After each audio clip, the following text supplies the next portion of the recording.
This is the protest that's crippling France.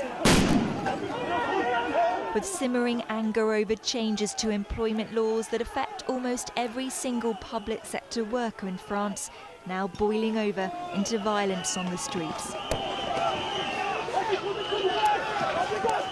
And the effects not just being felt in the capital. This is what could greet thousands of British holidaymakers over the next week. Huge queues and people panic buying fuel. As many as a third of the country's petrol stations are running dry. And it's only set to get worse, as workers from oil refineries, nuclear power plants, ferries and airports are all joining the walkout. It's a worrying time for British holidaymakers, especially if, like these children, you've travelled all the way from Wales. For some pupils, this road trip is their first taste of France. Informing the parents exactly of what we're doing. Plenty of content. Nervous planning. For the teacher in charge, the fuel crisis was just one more thing to worry about.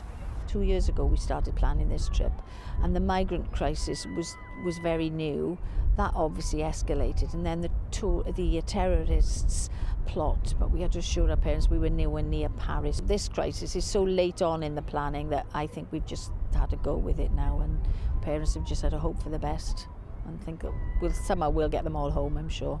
And with half-term next week, there's a warning for those visiting France not to get caught out. The reason they're striking, as their banner says, is the government's new labour law. There's now a standoff between unions and politicians, with the row and disruption it causes only escalating. Lucy Rosanne says they have no choice but to strike. The law will give more disadvantage for the workers. And you're not happy with that? And we're not happy with that, of course.